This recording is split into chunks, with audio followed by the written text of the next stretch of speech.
सभी को प्रभु यीशु मसीह के नाम में अभिनंदन करता हूँ। कैसे हैं दोस्त आप लोग? आशा करता हूँ आप लोग सब अच्छे होंगे। प्रभु के नाम की स्तुति हो। एक बार फिर से परमेश्वर ने मुझे अनुग्रह दिया कि मैं एक नया वीडियो लेके आ सकूँ। तो आज का जो सब्जेक्ट है वो ये है, यदि मैं यीशु मसीह का आज्ञा ना मानूं तो मेरा क्या हो जाएगा। आज इस सब्जेक्ट पर, इस विषय पर हम चर्चा करेंगे विस्तार से। तो सबसे पहले हम कुछ आयत पढ़ लेते हैं बाइबल से। सबसे पहले हम परमेश्वर का वचन पढ़ लेते हैं, फिर मैं आगे समझाऊंगा। भजन संहिता 103 का 14 यहाँ ऐसा लिखा है, क्योंकि वह हमारी सृष्टि जानता है। कौन? परमेश्वर। और उसको स्मरण रहता है कि मनुष्य मिट्टी ही है।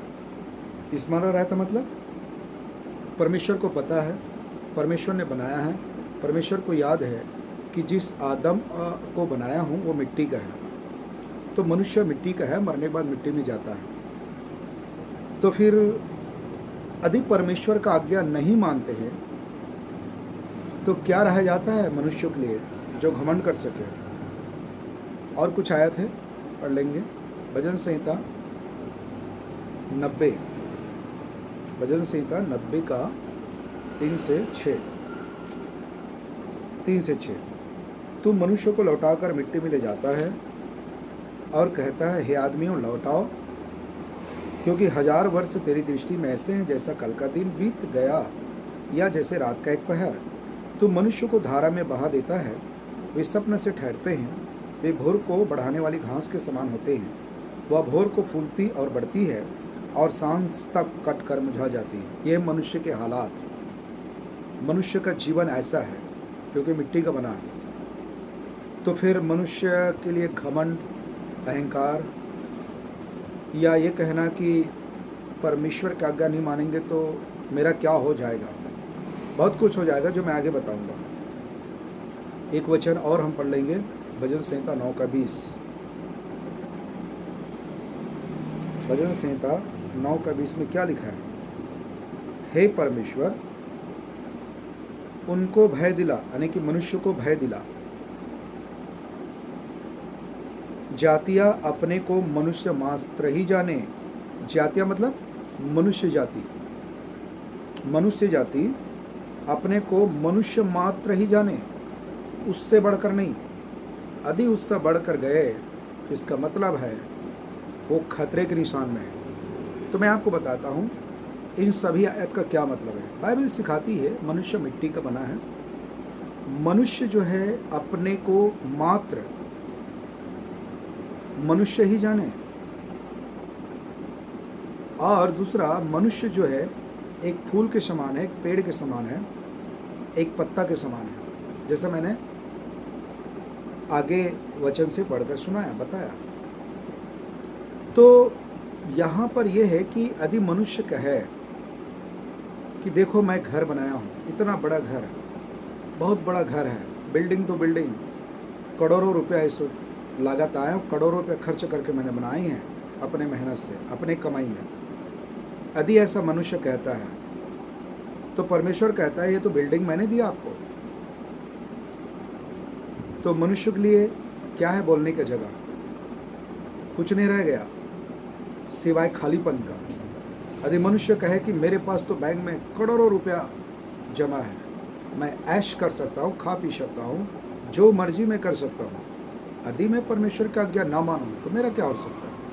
तो यदि परमेश्वर कहे ये पैसा तो मैंने आपको दिया और आपका जीवन भी मेरा है, मैंने आपको बनाया मिट्टी से, तो सोचो मनुष्य क्या कर सकता है?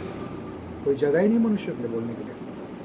इसी रीति से यदि मनुष्य कहे कि देखो मैं, मेरा बहुत बड़ा नौकरी है, मैं अधिकारी कर्मचारी हूँ, नेता हूँ मैं, या मेरा पत्नी है बहुत सुंदर, या मेरे बच्चे हैं, या मेरे पास गाड़ी है इत्यादि, तो होता क्या है? मनुष्य का बहुत कुछ हो सकता है। मनुष्य जीवन में निराश हो सकता है, उदास हो सकता है, मनुष्य के अंदर में बीमारी आ सकती है, मनुष्य का एक्सीडेंट हो जाता है, मनुष्य गिर जाता है, मनुष्य का कोई आँख खराब हो जाता है, हाथ पैर टूट जाता है, शरीर में कई बीमारी आ जाता है, पेट खराब हो जाता है, पैर खराब हो जाता है, बाल खराब हो जाता है। यदि परमेश्वर इन मनुष्यों को न संभाले, अनुग्रह न करे, तो मनुष्य का जीवन तो जैसे मैंने आयत में पढ़ के सुना है, एक फूल के समान है जो सुबह सुंदर दिखता है, शाम तक मुरझा के गिर जाता है। मनुष्य मिट्टी है, मिट्टी में चले जाता है। तो यदि कोई विश्वासी कुछ यदि ऐसा सोचे कि ठीक है ना भाई, मैं यीशु मसीह में विश्वास करता हूँ, मैं तो उद्धार पाऊंगा, ठीक है, लेकिन मैं आज्ञा ना मानूं तो मेरा क्या हो जाएगा? तो मैं बताता हूँ आगे क्या हो जाएगा। तो हम एक आयत पढ़ लेते हैं, क्या हो सकता है उनके जीवन में। यूहन्ना 14:21 में क्या लिखा हुआ है? यूहन्ना 14:21 पहले आयत पढ़ लेते हैं, फिर मैं आगे बताऊंगा।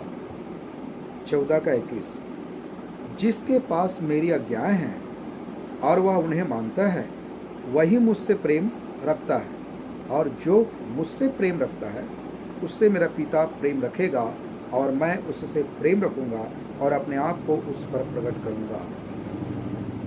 तो ये है आज्ञा मानने का प्रतिफल।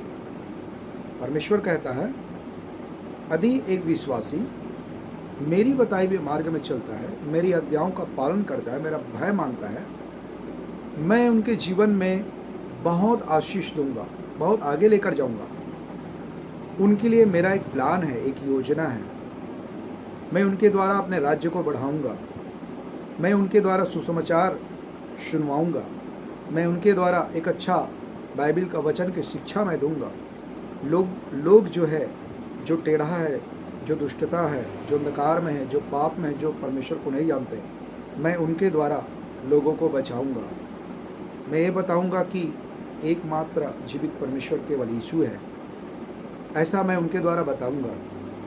साथ में जो आज्ञा मानता है और यीशु से प्रेम करता है, मैं उनके द्वारा अनेक ऐसे काम करूंगा जो उनके जीवन के लिए आशीष का कारण होगा, बेहतर बनेगा, और लोग सच्चे और जीवित परमेश्वर को जानेंगे, और लोगों के जीवन में एक बदलाव आएगा, सुधार आएगा, उनका विचार में बदलाव आएगा, उनके स्वभाव में बदलाव आएगा, और वो जो परमेश्वर ने अपने एक परिवार बनाया मनुष्य का, वो मनुष्य और परमेश्वर का रिश्ता मजबूत हो, और जाने वो मनुष्य कि परमेश्वर कौन है, और परमेश्वर उनसे प्रेम कर सके, और वो जिसके लिए परमेश्वर ने जो परिवार बनाया, मनुष्य बनाया, वो मनुष्य, वो परिवार परमेश्वर का जीवन का पूरा आनंद ले सके परमेश्वर में।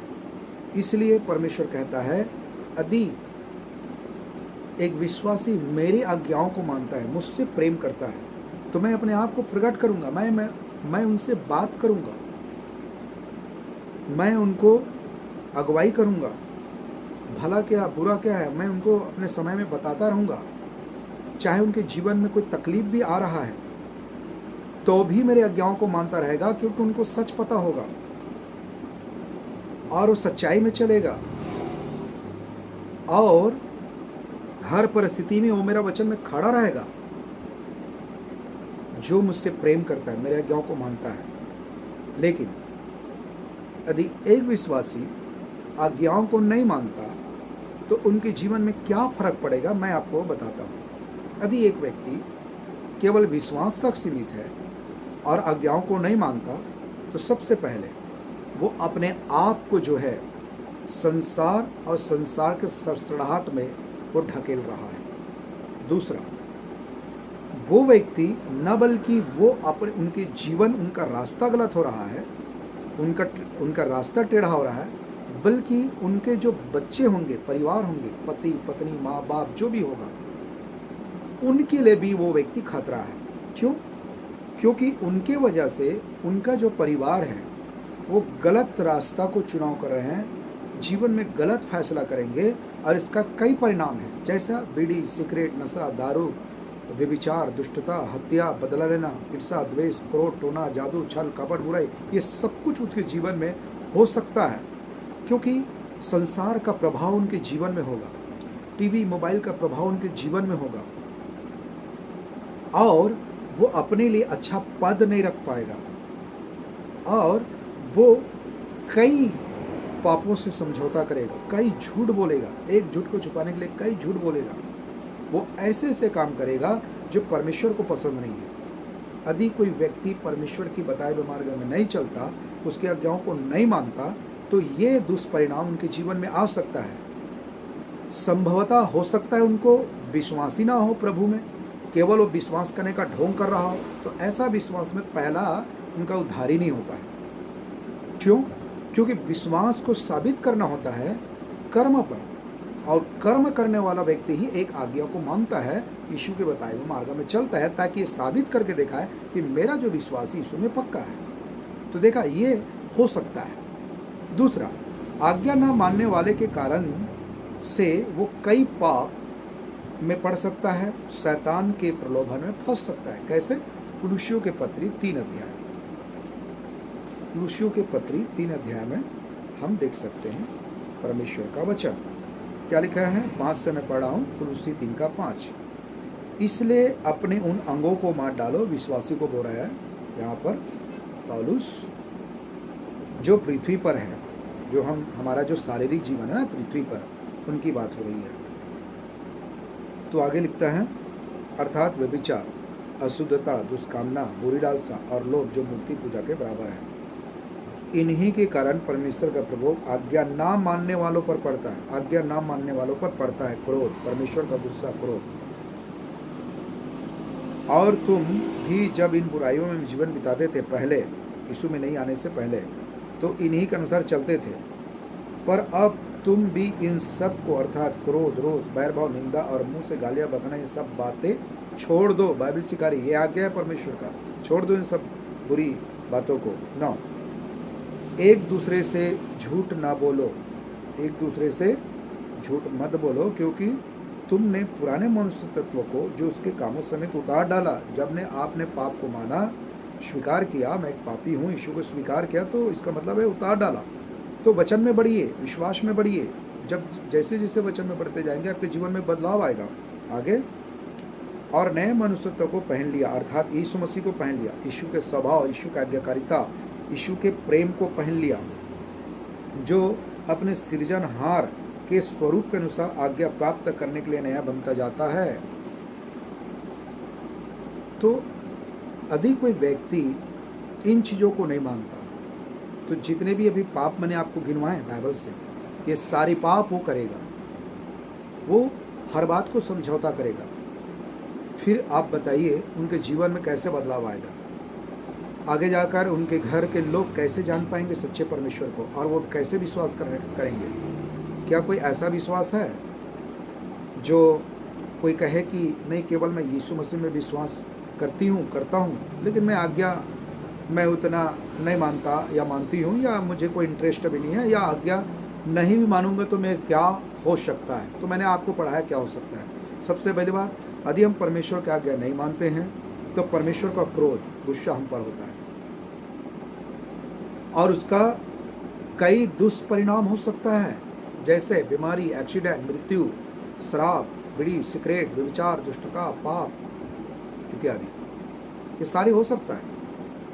लेकिन प्रभु कहता है यहाँ पर कि मेरे स्वभाव में नए बनते जाओ।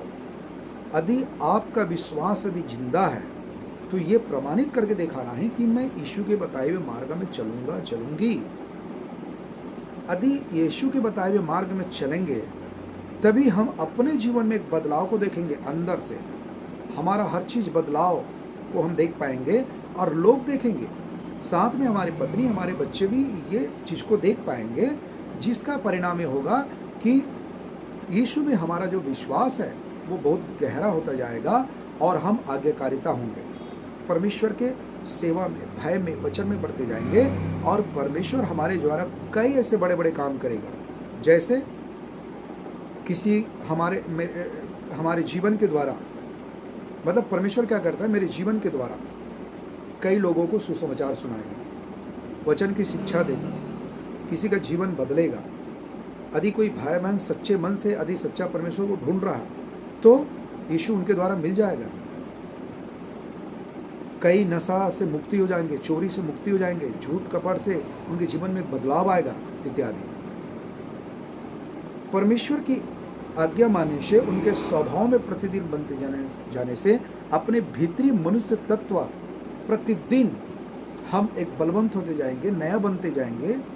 तब जब हम परमेश्वर के आज्ञाकारिता होंगे, उनकी आज्ञाओं को मानेंगे, उसकी बताए हुए मार्ग में चलेंगे, तो न बल्कि अपने परिवार के लिए फ़ायदा होगा, परंतु दूसरे के लिए फ़ायदा होगा। जैसे चर्च के लिए फ़ायदा, पड़ोसी के लिए फ़ायदा, हमारे रिश्तेदार के लिए, दोस्त के लिए, और भी दूसरे हो सकता है इत्यादि। इतने लोगों के लिए हम बेनिफिट हो सकते हैं। तो और दूसरी बात, परमेश्वर का जो योजना प्लान है आपके द्वारा बहुत कुछ करवाएगा। परमेश्वर अपने राज्य को बढ़ाएगा, अनेक लोगों को उद्धार के अनुभव में लाएगा, सही शिक्षा दे कि हम सच्चे और जीते परमेश्वर को जान पाएंगे, जैसे प्रेरित लोग जान पाया। और प्रेरित लोग जाके दुनिया में जाके यीशु के बारे में सच सच बताया। तो इतना महान रहस्य जो परमेश्वर ने हम सब के लिए रख छोड़ा है बाइबल के वचन में, तो और हम कहाँ जाए। और ये कहना कि यदि हम यीशु की आज्ञा ना माने तो मेरा क्या हो सकता है, तो ये टोटली अहंकार है, घमंड है। जैसे मैंने बताया कि मनुष्य मिट्टी ही है, सब कुछ यीशु के हाथ में है। मनुष्य का कुछ भी नहीं है, घर परिवार, पैसा, रोटी, कपड़ा, मकाम, ये संसार में जो कुछ है सबका परमेश्वर का है। लेकिन परमेश्वर ने अपनी करुणा और दया में मनुष्य को दिया ताकि मनुष्य एक खूबसूरत जीवन जी सके और उस परमेश्वर को जान सके, पहचान सके और उसके महिमा कर सके, उनकी बताई हुए मार्ग में चल सके, आज्ञाकारिता रह सके। इसीलिए परमेश्वर ने मनुष्य की सृष्टि किया, अपना एक परिवार बनाया पृथ्वी पर, अनंत काल के परिवार। लेकिन दुख इस बात का है कि जब आदम हवा ने पाप किया तो पाप होने के बाद मनुष्य के अंदर में मृत्यु आई, अनेक प्रकार के पाप आया पाप के बाद। पहले ऐसा नहीं था। और पाप होने के बाद भी परमेश्वर के पास योजना है, अर्थात यीशु मसीह को भेजा और यीशु मसीह को भेज के उसने सब कुछ पूरा किया। यदि कोई व्यक्ति अपने पाप को मानकर छोड़कर एकमात्र सच्चा जीवित परमेश्वर यीशु के बलिदान, उन पर विश्वास करके उनके बलिदान को स्वीकार करता है, बाइबल के वचन के अनुसार उसी समय उनका तुरंत उद्धार होता है और पवित्र आत्मा दिया जाता है। आगे की शेष जिंदगी को कैसे जीना है, इसलिए पवित्र आत्मा देता है, ताकि पवित्र आत्मा उनको गाइड करता है, बताता है सही क्या है, गलत क्या है, जीवन कैसे जीना है। इसलिए एक सहायक देता है पवित्र आत्मा। तीसरा, लेकिन हम प्रभु का आज्ञा मानते हैं तो परमेश्वर हमें अनेक आशीषों से हमें भरता है। हमारे लिए कई योजना प्रभु के पास है, कई मार्ग खोलते हैं। जैसे मैं कुछ आयत पढ़ना चाहता हूँ। मरकुस रचित सुसमाचार और उसका 12 अध्याय 28 से 34, जिसे मैं पढ़ के सुना रहा हूँ। मरकुस 12। तो मरकुस 12 में ऐसा लिखा है, 34 से हम पढ़ेंगे, 12 का 34 से। तो वहाँ ऐसा लिखा है, 28 से पढ़ेंगे।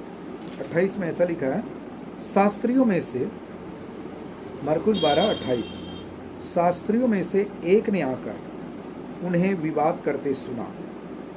कौन? शास्त्री। और यह जानकर कि उसने उन्हें अच्छी रीति से उत्तर दिया, कि यीशु मसीह। उससे पूछा, मतलब यीशु से पूछा, सबसे मुख्य आज्ञा कौन सी है? ये कौन पूछ रहा है? शास्त्री। और शास्त्री का क्या मतलब होता है? शास्त्र के बारे में अच्छा से ज्ञान रखना को शास्त्री बोलता है। और ये शास्त्री यीशु के पास आके पूछ रहा है कि भाई सबसे मुख्य आज्ञा कौन सी है? तब यीशु का जवाब देखिए, 29। यीशु ने उस शास्त्री को उत्तर दिया, उसे उत्तर दिया, सब आज्ञाओं में से यह मुख्य है। सब आज्ञा तो ठीक है, पर मुख्य आज्ञा क्या है वो बता रहा है। हे इस्राएल सुन, परमेश्वर कह रहा है ना, यीशु मसीह। प्रभु हमारा परमेश्वर एक ही प्रभु है, यानी कि एक ही परमेश्वर है। अनेक नहीं। और तू प्रभु अपने परमेश्वर से अपने सारे मन से और अपने सारे प्राण से और अपने सारी बुद्धि से और अपने सारी शक्ति से प्रेम रख। किससे? यीशु से, परमेश्वर से, किसी और से नहीं। ठीक है, आगे। और दूसरी यह है, तू अपने पड़ोसी से अपने समान प्रेम रखना। ये दूसरा क्या है परमेश्वर का। इससे बड़ी और कोई आज्ञा नहीं बाइबल में। देखिए आगे 32।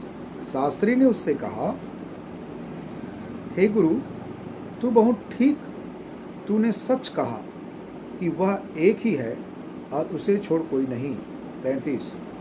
और उससे सारे मन और सारी बुद्धि और सारे प्राण और सारे शक्ति के साथ प्रेम रखना और पड़ोसी से अपने समान प्रेम रखना सारे होम बलियों और बलिदानों से बढ़कर है।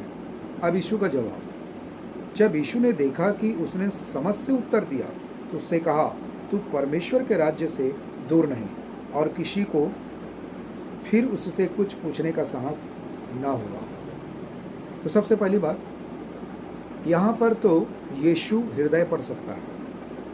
तो यीशु तो जान लिया उनका हृदय मन पढ़कर कि ये व्यक्ति ठीक ही बोल रहा है, सच उत्तर दिया है। तो यहाँ पर समझने वाली बात क्या है? यहाँ पर समझने वाली बात यह है कि यदि हम यीशु से प्रेम करते हैं और उनकी आज्ञाओं को मानते हैं तो इसका मतलब है कि हम परमेश्वर के आज्ञाओं को मान रहे हैं, मुख्य आज्ञा को। तो परमेश्वर कहता है,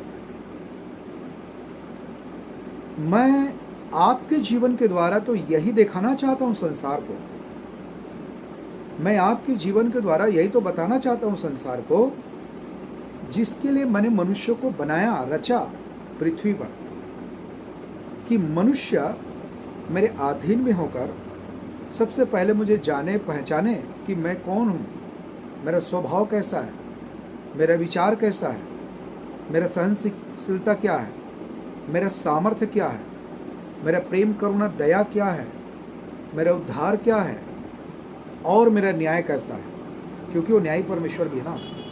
ये मनुष्य भली भांति अच्छी रीति से समझे जाने और इसीलिए परमेश्वर ने बनाया। साथ में परमेश्वर चाहता है कि ऐसे मनुष्य के द्वारा मैं अपने राज्य को बढ़ाना चाहता हूँ। और इस संसार में जो लोग भटके हुए हैं, अंधविश्वास में, पाखंड में हैं, गलत रास्ते में हैं, उनकी मन की आंखों को अंधा कर दिया, ऐसे लोगों को की आंखों से पट्टी निकालने के लिए मैं उस व्यक्ति को चुनूंगा जो मुझसे प्रेम करते हैं, मेरी आज्ञाओं को मानते हैं। मैं उनके द्वारा सब काम करवाऊंगा, क्योंकि वचन के यदि सही शिक्षा देंगे तो वचन ही चंगा करता है, एक आत्मिक चंगाई, एक शारीरिक चंगाई।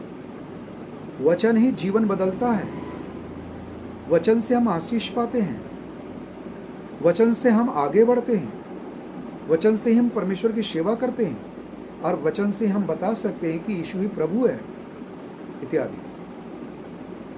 तो परमेश्वर की जो योजना है वो इस बात में है कि हम उनसे प्रेम रखें और उनकी आज्ञाओं को मानें, पर इस बात में नहीं है कि हम ये कहें कि नहीं मैं तो यीशु से प्रेम करता हूँ, विश्वास करता हूँ, आज्ञा नहीं मानूंगा तो क्या हो सकता है। तो यहाँ पर उसके लिए एक आयत पढ़ लेंगे कि बाइबल क्या सिखाती है। मैं आयत पढ़ना चाहता हूँ। यहाँ ऐसा लिखा है, दूसरा यूहन्ना के पत्री, दूसरा यूहन्ना के पत्री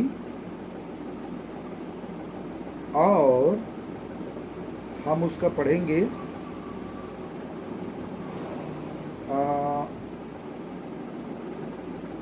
8 से पढ़ेंगे। देखिए क्या लिखा है, अपने विषय में चौकस रहो। दूसरा यूहन्ना 1:8, अपने विषय में चौकस रहो, मतलब यहाँ पर एक विश्वासी को सचेत कर रहा है। चौकस रहो मतलब आत्मिक रूप से समझदारी बन जाओ, समझदार बन जाओ। जो कोई मसीह की शिक्षा से आगे बढ़ जाता है, यानी कि यीशु मसीह से आगे, बाइबल के वचन से आगे, इस प्रकार का चर्चेस में बहुत लोग आपको इन दिनों में मिल जाएगा, जो तरह तरह के उदाहरण देके, ज्ञान बटोकर, मतलब अपने शिक्षा सिद्धांत को साबित करने के लिए बाइबल से भी 2-4 आयतों को इधर उधर ढूंढ ढांड लेंगे और अपने शिक्षा सिद्धांत को साबित करने के लिए वो कई झूठ बोलेंगे, कई बातों को, वो संसारिक बातों को फिट करेंगे, कई कथा कहानी को जोड़ेंगे, पर ये बाइबल की शिक्षा नहीं है। क्यों? क्योंकि मसीह के वचन की शिक्षा से आगे बढ़ गया है, इसलिए चौंका सराव बोल रहा है। इसलिए वचन में बढ़ना जरूरी है, वचन को ठीक से पढ़ना जरूरी है। वचन की गहरी बात, शिक्षा सिद्धांत को, इतिहास को, संदर्भ को, भूमिका को पढ़ना बेहद जरूरी होता है। और उस वचन जो हम पढ़ रहे हैं, जैसे मैं अभी वचन बता रहा हूँ, उस वचन से जुड़ा हुआ और भी बहुत सारा वचन है बाइबल में, आयत है, उनको भी हमको जोड़ के देखना चाहिए, ताकि उस वचन का, उस विषय का सही रिजल्ट, सही प्रतिफल, सही मायने समझ में आ सके। सिद्धांत शिक्षा तो बढ़ जाता है और उसमें बना नहीं रहता। तो देखा, वचन की शिक्षा में बढ़ गया, पहला कमजोरी। दूसरा कमजोरी, उसमें बना नहीं और कहता है कि मैं यीशु में विश्वास करता हूँ। तो एक तरह से इसे झूठ बोल रहा है। ऐसा भी हो सकता है, ऐसा भी संभव है कि वो विश्वासी ना हो, पर कहे जरूर रहा है। हो सकता है किसी भी कारण से वो चर्चे जाता हो, या ऐसा सेवक भी हो सकता है, विश्वासी भी हो सकता है, लेकिन उसका उद्धारी ना हो। तो उद्धारी ना हो तो कुछ भी कर सकता है, क्योंकि उसका उद्धारी नहीं हुआ। वो तो वैसे भी मसीहत को बदनाम करने के लिए वो है या आया है, ऐसा हम कह सकते हैं। तो नहीं रहता, उसके पास परमेश्वर नहीं, उसके पास तो परमेश्वर ही नहीं है। तो कह गए ना कि मैं आज्ञा नहीं मानूंगा तो मेरा क्या हो सकता है, वो तो कह सकता है, क्योंकि परमेश्वर ही नहीं उनके पास। दूसरा, जो कोई उसकी शिक्षा में स्थिर रहता है, मतलब यीशु और यीशु के वचन में स्थिर रहता है, मतलब समझता है, गहराई से मजबूत हो गया, जड़ पकड़ लिया, यीशु मसीह में मजबूत है, स्थिर है परिस्थिति के बावजूद, उसके पास पिता भी है और पुत्र भी है। ये बता रहा है, पिता भी है, पुत्र भी है। फिर यदि कोई तुम्हारे पास आए और यही शिक्षा न दे, मतलब बाइबल के उचित शिक्षा न दे, गहराई शिक्षा न दे, सही शिक्षा न दे, तो उससे न तो घर में आने दो। कितनी दूर की बात कह रहा है बाइबल, घर में आने दो और न नमस्कार करो। अब मतलब ऐसा करना मतलब उनके पापों में साझी होना है, ठीक है? क्योंकि जो कोई ऐसे जन को नमस्कार करता है वह उसके बुरे कामों में साझी होता है, मतलब उनके पाप में सहभागी होता है। तो कितना गहरी बात यहाँ पर बाइबल हमको सिखा रहा है।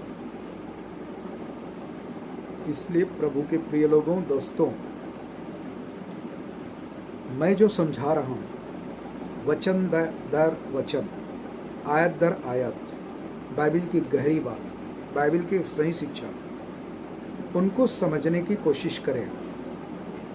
और मैं ये नहीं कह रहा हूँ कि मैं जो आपको जो सिखा रहा हूँ, बता रहा हूँ बाइबल का आयत वचन, तो जरूरी नहीं वो बिल्कुल सही हो। आपको स्वयं प्रभु के पास जाइए और आप खुद यीशु से प्रार्थना करिए, आपको प्रभु अपनी इच्छा और समय में यीशु बता देगा सही और गलत क्या है। तो मेरे प्रिय दोस्तों, आज का वीडियो यहीं तक। सबको जय मसीह, गॉड ब्लेस यू। प्रभु सबको आशीष करे, प्रभु के वचन में सर्वदा बढ़ते जाए। आमीन।